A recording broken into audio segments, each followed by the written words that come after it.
Everyone, welcome back to my channel. आज हम accounting के कुछ ऐसे बेसिक्स टर्म समझेंगे जो आपको अकाउंटिंग के ऑलमोस्ट हर चैप्टर में मिलेगा। ठीक है, तो पहला है कैपिटल।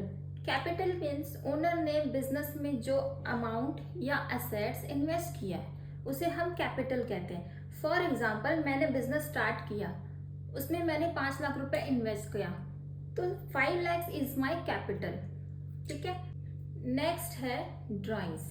ड्राइंग्स मीन्स जब ओनर बिजनेस से अपने पर्सनल यूज के लिए कैश या गुड्स विड्रॉ करता है उसे ड्राइंग्स कहते हैं। फॉर एग्जाम्पल, बिजनेस से ओनर ने पर्सनल एक्सपेंस के लिए 20,000 विड्रॉ किया, ये बिजनेस एक्सपेंस नहीं है, ये ड्राइंग्स है।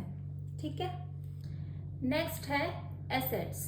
एसेट्स मीन्स बिजनेस के रिसोर्सेज जिनके थ्रू फ्यूचर में इकोनॉमिक बेनिफिट एक्सपेक्टेड है। Example, cash, bank balance, furniture, machinery, building, stock, debtors. ठीक है, अब एसेट्स को ब्रॉडली समझते हैं। फिक्स्ड एसेट, फिक्स्ड एसेट जैसे machinery, furniture, building. Current assets, current assets जैसे cash, bank, stock, debtor. Next है लायबिलिटी। लायबिलिटी मीन्स कि वो ऑब्लिगेशन या अमाउंट जो बिजनेस को किसी अदर पार्टी को पे करना होता है। Example, bank loan, creditor, outstanding expenses. ठीक है, फॉर एग्जाम्पल, बिजनेस ने बैंक से 10 लाख लोन लिया, ये बिजनेस की लायबिलिटी हो गई। नेक्स्ट है रेवेन्यू और इनकम। बिजनेस की नॉर्मल ऑपरेटिंग एक्टिविटी से जनरेट होने वाली अर्निंग को जनरली रिवेन्यू कहा जा सकता है। फॉर एग्जाम्पल, एक ट्रेडिंग बिजनेस के लिए गुड्स की सेल उसका मेजर रेवेन्यू है। इनकम का कंसेप्ट ब्रॉडर हो सकता है, जैसे इंटरेस्ट इनकम या कमीशन इनकम। नेक्स्ट है एक्सपेंस।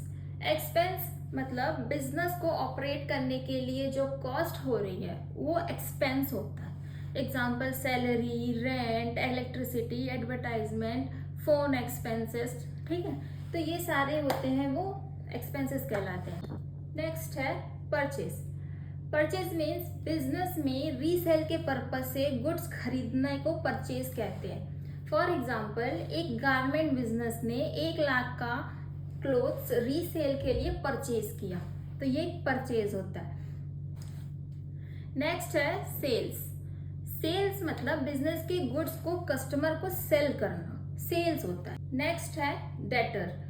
डेटर मीन्स जिस कस्टमर से बिजनेस को पैसा रिसीव करना है वो डेटर है। फॉर एग्जाम्पल, हमने राहुल को 50,000 का माल क्रेडिट पर सेल कर दिया, तो राहुल हमारा डेटर हो गया। नेक्स्ट है क्रेडिटर। क्रेडिटर मीन्स जिस सप्लायर को बिजनेस को पैसा पे करना है वो क्रेडिटर है। फॉर एग्जाम्पल, हमने एबीसी ट्रेडर से 1 लाख रुपए का माल क्रेडिट पर परचेज किया, एबीसी ट्रेडर अब हमारा क्रेडिटर है। और लास्ट में हम आते हैं प्रॉफिट और लॉस। अगर बिजनेस की इनकम या रेवेन्यू एक्सपेंस से ज्यादा है तो प्रॉफिट है, और अगर एक्सपेंस इनकम से ज्यादा है तो लॉस है। तो आज के इस वीडियो में हमने अकाउंटिंग के फाउंडेशन टर्म्स कवर कर लिए। नेक्स्ट वीडियो में मैं आपको एक बहुत इंपॉर्टेंट कंसेप्ट समझाऊंगी, accounting equation. Assets equal to capital plus liability, ये कंसेप्ट अकाउंटिंग की फाउंडेशन है। ठीक है, so let's move to the next video.